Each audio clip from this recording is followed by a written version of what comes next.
Welcome to the Good Room. I'm Telly Mahoney, and today we're thinking about the good outdoor room with landscape architect Nico Wright and urban designer Ryan Losch. So Nico and Ryan, before we dig into the design side of this conversation, I'd love to hear some about how you became interested in urban design and landscape architecture. My parents are archaeologists in the Near East, so they kind of study the material culture of prior civilizations, particularly Mycenaeans, through their material remains and their architecture. And we spent a lot of time when I was a kid on digs in the Mediterranean. So I was kind of always surrounded by the idea of thinking about how our built environment, our places shape our culture and our society. And then I went to school, undergrad, and I actually got really interested in public art and like how interesting objects in the environment or environments that tap into, a little bit above the day to day, and particularly kind of the minimalists and the land artists of the 60s and 70s. And I tried to do that for a little while. It's a very difficult profession to succeed in. And then I went to architecture school as a way of being engaged in the rigors of building and design and construction. And while I was in architecture school, I was taking a lot of courses in landscape architecture and got introduced to Lawrence Halprin's work. I was in school in Oregon. He has a really incredible sequence of open spaces there called the Portland sequence of open spaces, the Halprin fountains, and just got really excited about the potential of landscape architecture to create really transformative environments, particularly in urban places. I actually kind of talk a lot about the idea that I have the inverse profession of my parents, where they studied material culture to understand societies and culture. I build material environments to help shape our culture and society moving forward. Well, I can't say that mine is quite as poetic as Nico's comparison with his parents, but my early interest was architecture from a young age, kind of before I knew what architecture was. I can't really tell you why I grasped onto that. I've just always been interested in kind of space and the composition of spaces. So that was pretty a clear path for me for a long time, and did my first degree as a professional degree in architecture. I always wanted to go to graduate school because I already had a professional degree, and I had been really at the undergraduate level thinking of and trained by folks who were thinking of the next scale up. I decided to do an urban design program thinking, this will be something different. I'll study a different scale. I'll come back and work in architecture after that with maybe a different lens on it. The more I got engaged in urban design and working at the scale of site, district, city, the more I really grew to love that different interface, that interaction of the built environment at a broader scale. I love that both of you started with an early interest in architecture, but then through your studies and application, were able to find this niche or space for yourself in landscape architecture and urban design. So shifting gears to the overall concept today, I'm curious how you would define the concept of an outdoor room in the built environment.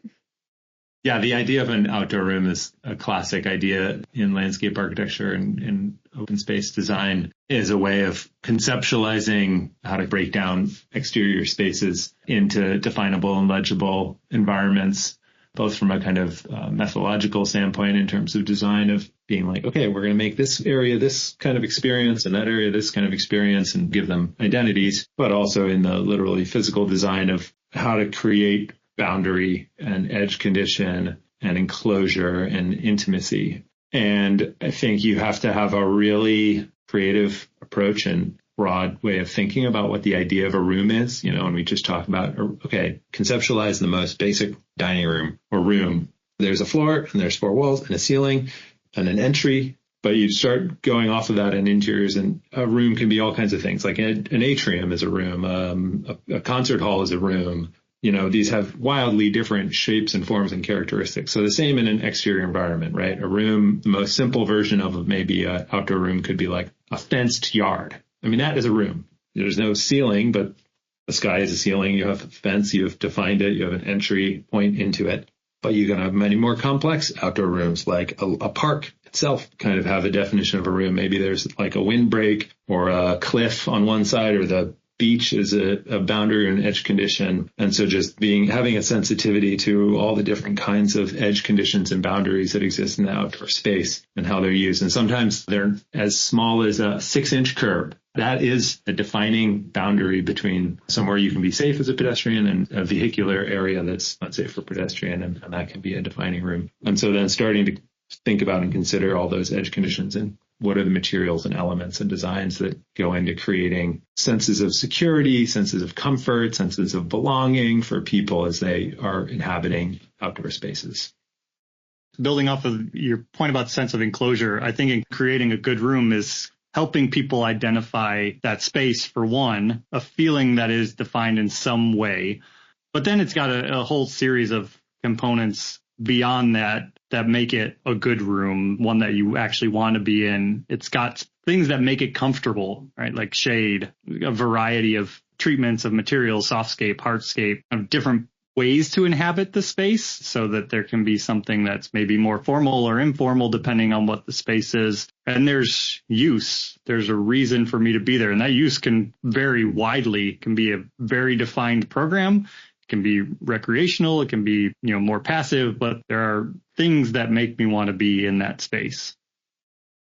I think it's particularly important in urban exterior environments of all sorts, but particularly parks and plazas, as a way of defining and separating it from the typical block form or the typical whatever urban form that you're in, so that you create a sense of immersion that creates a sense of difference from where you have been, right? So some of the great parks, Central Park, very obvious example, being a place that in the middle of the great dense cities of the planet, you can be completely immersed in a natural setting, completely immersed by trees, in lawns, even with large buildings surrounding you, you feel like you're in a park. And this can be achieved in, really simple ways. Sometimes, having scale and a large space like Central Park or the Jardin de Luxembourg in Paris is a great example, a very simple outdoor room space, which is mostly just DG gravel surfacing and trees that are all in a row planted at the same height with a canopy above you. And that creates a really strong sense of immersion. But even down to very small garden spaces like Paley Plaza in New York, again, another great example, extremely small space that is totally immersive through the use of water and sound and articulated wall surfaces of buildings. But I even think well-designed streetscapes, if they're really given good consideration, those are corridors, can have defined identities that create a sense of immersion and a unique identity for their place. Another way that I think about that immersion is also like providing relief. Often thinking about, any really dense city where you just have sort of a relentless, whether it's a grid or not a grid, a more organic structure, you have this sort of relentless urban form. And then when you get to a space, one of the ones that comes to mind for me is the Maidans in Mumbai. And Mumbai is an incredibly dense city, but then you get to these Maidans that have vast open spaces for kind of recreational and garden activities. And you just kind of feel a sense of pause, a sense of relief from the continuity of the urban form. And then that immersion that Nico's talking about just adds to that, because now I can feel like I'm in a very different environment, just steps away from the harder scape of the rest of the city. Battery Bluff in San Francisco, it's in a really big park in the Headlands.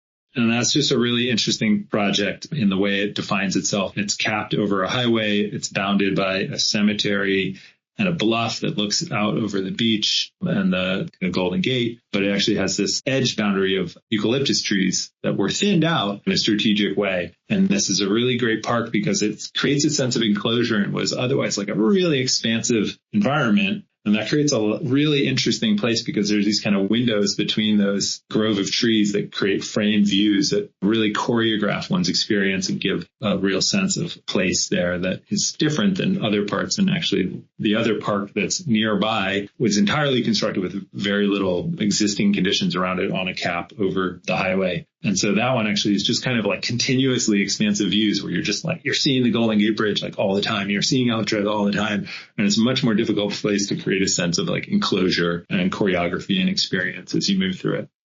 I like that you use the word choreographed? Because I'm sure when you're walking through that and you're in that space, it doesn't feel as if it was orchestrated for you to see it that way. But there's just these beautiful moments of awe and views, and it feels really natural. So like the good design, you just feel it. You don't really notice it happening. Totally. And both near and far, because this path is weaving between these historic military batteries, which are these big concrete bunker structures that are kind of like emerging out of the ground around you. They're quite close to you, but they're very large. And then you're seeing they were about having view sheds across the Golden Gate in a defensive measure. So then you're being exposed to the kind of view sheds as you move through this space. It's a really interesting place. Yeah. So it sounds like that space really has a historical experience as well, which makes me think about the programming of outdoor environments.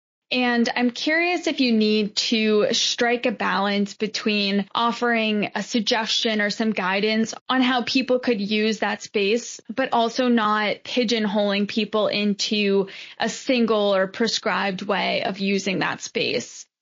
Absolutely. And it's going to be different for every space, but balancing how do we create opportunities for transitional moments for different activities over time versus the more specific. One of the ones I think is really successful and our firm was participated in the development of is Discovery Green in Houston. They didn't really have a space like that in downtown Houston before it, but it's got large open lawns that can be used for an event. But then it's got smaller spaces. There's, a defined playground for kids. There's a restaurant along a more formal walk space. There's some, water features on one side that you can actually engage with and touch. And so you have these different defined pieces that if I'm going to take my kid there, I'm going to go to the playground and, let them play around there. There's one function for that. Versus the open lawn adjacent to it, which could have tents set up or can have a concert. And there actually happens to be a stage in there that is just an open kind of canopy structure when it's not being used. But when they need to set up a concert, it's got the components that you can create that type of event. Yeah, it's one of the tricky things to negotiate in open space design and campus design is that negotiation between purpose and flexibility. Having places that have a clear, this is a place for having a picnic, sitting and enjoying this little garden, or broader places that have to negotiate many different people's uses, plazas and fields and quads and open spaces, and kind of the tension between, we want it to be able to accommodate many people in a big event, but then how do we make sure that it's also designed and usable and a good experience in every day when we're not doing something here, but it's Tuesday afternoon and there's maybe 4 people in this 10,000 square foot area or larger. Does it still feel like it has its value consistently? And so that's always a tricky negotiation and usually just done through extremely subtle things and sometimes through, relationships with, when we talk about programming, we're talking about the purpose of a space. But the other side of programming is operations and maintenance programs and having people who are actively managing places and saying, okay, we're going to have a program of activities that occur here to help give people reason to come do stuff and engage with open spaces. And when you're thinking about those everyday users of a space, how can the design prioritize inclusivity and equitable access? You have a wide range of publicly accessible or not accessible open spaces in the urban, suburban, and campus environment. At the most public side, you have municipally owned public parks. And successful ones need a lot of management to succeed in their goal of being accessible to everybody in that community.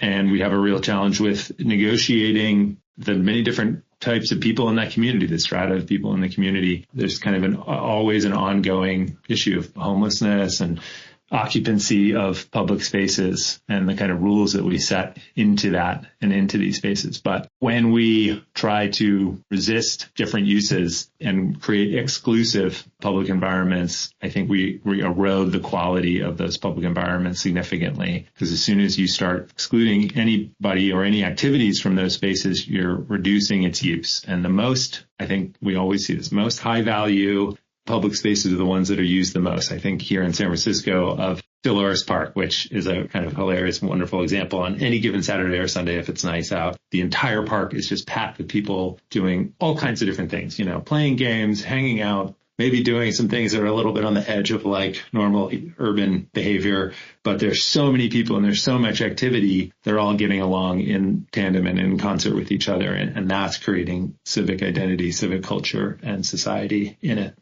An idea of privately owned, publicly accessible spaces is a whole different level of management, where a lot of cities, to increase the amount of publicly accessible outdoor environments in their urban cores, are requiring that developers of new developments include a publicly accessible space within or as part of their development. This was a big drive here in San Francisco that helped to scatter a series of publicly accessible spaces of different qualities, also in New York, throughout the urban environment, to different success, because the private owners get to define a lot of boundaries around how those spaces are used and even how they're accessed.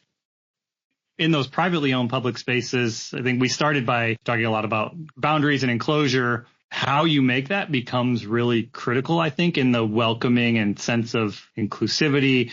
Some of those New York examples, I mean, this is not new study. There's lots of study that's been done on the privately owned public spaces in New York. There's some of them that have, they'll have one entrance and there's a security guard at the entrance, and technically you're allowed to go in there, but do you feel like you're allowed to go in there if it looks like it's a door that you can't go into? I think on the flip side of that, I don't know that most people passing through Rockefeller Center would really know that it's, or think about it as a privately owned space. And that's one of the most accessed spaces in, the busiest city in the U.S., right? It has, multiple entry points that you can kind of make your way into the space. It has things that are really come across as very public oriented programs. And so it definitely feels like a space that anybody can go into and inhabit. And so that you get like both sides of that on privately owned spaces. And so how porous is that boundary? Are there multiple ways in, or just, a singular way in? And then I think it's also the spaces that are within it that also can contribute to its welcoming or not. Is it, a singular type of space that feels like it's for a particular purpose, or are there a variety of options of how you can inhabit that space?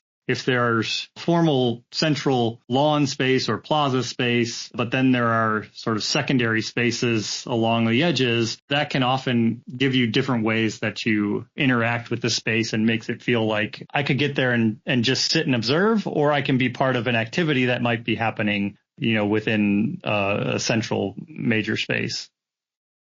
I think it gets to the idea of generosity in design, which I think is just really valuable and important. And if it's applied at the beginning and early in the thinking about the development of places, particularly public or open spaces, even if they are private, I think creates enormous amount of value. The Rockefeller Center example is a really great one. The openness of that privately owned public space, the generosity of that to the city, that's probably paid off a millionfold for the owners of that facility, right? The value of that place, because it welcomes so many people and invites them in to participate in cultural, social, and economic activity, creates enormous value for that institution and that ownership. Along the same lines of equitable and inclusive use, I think there is an increasing value of green spaces in providing resources to cooling as the climate gets warmer. So how are you thinking about the value of outdoor spaces given that context? Yeah, the urban heat island effect is not just about comfort. This is about life safety in our urban environments. And not to go too dark about it, but some of these heat domes have been fatal, really extremely fatal. So the 2003 heat domes in Europe killed an estimated 70,000 people in that summer. The 2022 heat domes in Europe killed another 47,000 people. A heat dome impact in Portland was 2021. It was several hundred people and possibly thousands from literally increases in morbidity. So this is really a public health issue that our governance and municipalities and regions really need to face up. Studies have shown that cities can be many, many degrees, tens of degrees hotter than rural environments in these extreme heat events. In Portland, the high point at the airport was like 116 degrees, but a researcher there went around with thermal imaging cameras and captured surface temperatures in unshaded neighborhoods above 140 degrees.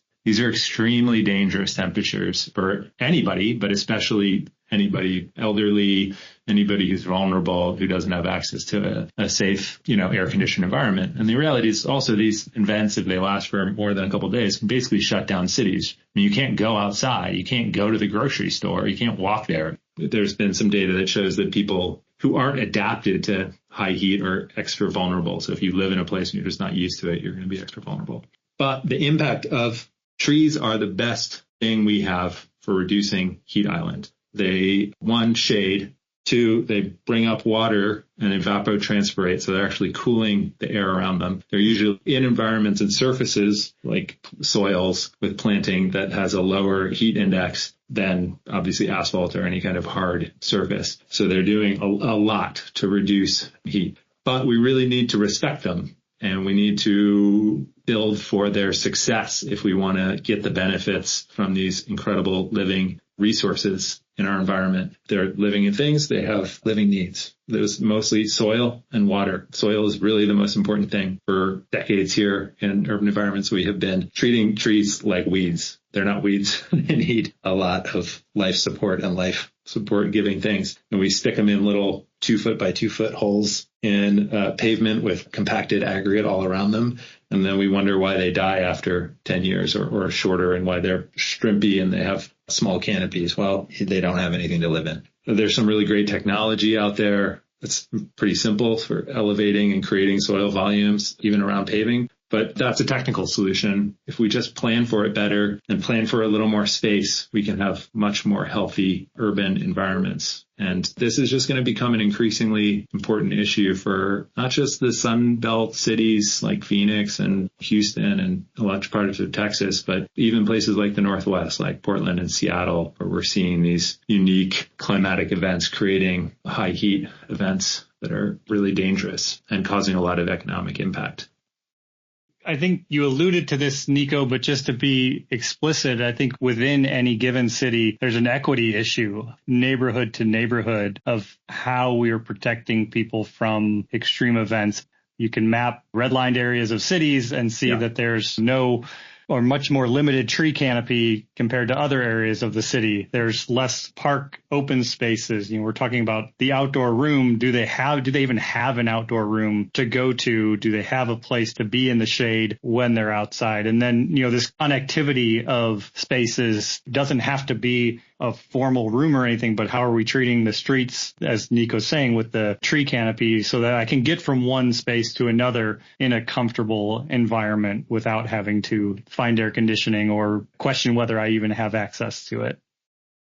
Yeah, the equity thing, it's significant. That was the case particularly in Portland with the heat island in 2021. Was that neighborhood that was recording extremely high heat was a much poorer neighborhood with less infrastructure and much less tree coverage and open space, whereas, neighborhoods that had historically funded or greenlined had much lower heats because they have mature urban canopies, whether those are on private property or public properties. And so managing that is an enormous thing. I mean, LA is really facing this and been trying to grapple with it over the last decade. That's a huge city, very horizontal, very spread out, with enormous unevenness and economic inequality and environmental inequality across its expanses.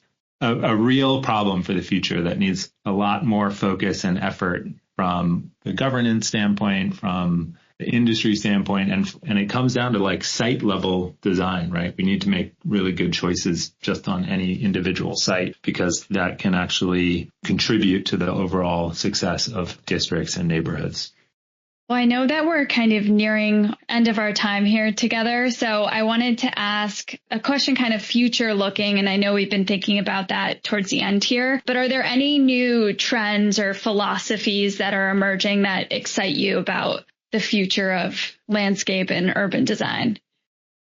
We could say on the very surface that public space in its physical form hasn't changed all that much for centuries. If you look at some of the great plazas in Rome, right, we can point to other plazas or squares that we know in a more contemporary city and say there's similar features, there's similar components. But I do think that some of the nuances of how we consider more fine-grained design elements or how we implement things are changing. And Nico's touched on this a bit from the landscape standpoint. I think, our willingness to consider native landscapes, to consider more kind of incorporation of ecology into what may otherwise be seen as formal spaces is an important one. So we don't just think it's four bounded edges by buildings and there's a hardscape and we put some formal landscape around the edges. It's a much more inclusive design and interactive design. And I think also thinking about where we can create the public realm, it doesn't have to be just confined to, that formal plaza. We can actually start to overlap things, uses, and create public space where we may not have otherwise had the opportunity to, whether it's capping a highway or the Capitol complex in Austin. We were able to take parking and put it underground, and we had to put something on top of it. So we put a green space. And so we can definitely think about much more of this overlapping of disciplines, overlapping of ways of thinking, and create more dynamic spaces. Whereas on the surface, when you come into them, they may seem like other spaces that have been around there forever. But actually one of the greatest compliments I think I got from a colleague on the Cap complex in Austin. It's very new. It's been open just for a couple of years, so it's not even fully completed yet. But one of my colleagues said, it looks like it just has been there forever. It was supposed to be there, but it was done in a much more contemporary way, like I say, on top of infrastructure. So I do think we're being more creative in those ways about how we create the public realm. Yeah, I think that the way in which open space and public realm space is integrated into infrastructure from the start, it drives the formation and planning of infrastructure. To me, is like the most exciting space in public realm, urban design, landscape design. Some fantastic examples. I'm going to promote our own project here at Battery Bluff in San Francisco. And that's a capped park that covers over a highway, over Caltrans highway. And it was really because of some really innovative community-led landscape architects and planners thinking about alternate ways to deal with that highway and integrate it into one of the most kind of stunning urban landscapes in America, just below the Golden Gate Bridge, looking out over the Pacific Ocean and the Marin Headlands, that created the opportunity for the development of that park. And so when that kind of, really public thinking, open space, valuation thinking goes into infrastructure planning, there's incredible opportunities. And I think for the future, our urban environments are going to undergo enormous change in mitigation and adaptation to climate change, and not just heat island, but flood risk, coastal flood risk, all the different multi-hazards that are going to come at us because of climate change are going to require significant changes to our urban infrastructure. And we're already seeing that is often competing with public realm needs, and making sure that the public realm and open space is a integral part of those designs of those infrastructures is going to be really critical for equity, for inclusivity, and for the success of our urban environments as, centers of economic, social, and cultural innovation. Well, I really appreciate hearing how you're both thinking about what's next. And I want to thank you both so much for joining us in the Good Room to think about what makes a good outdoor room.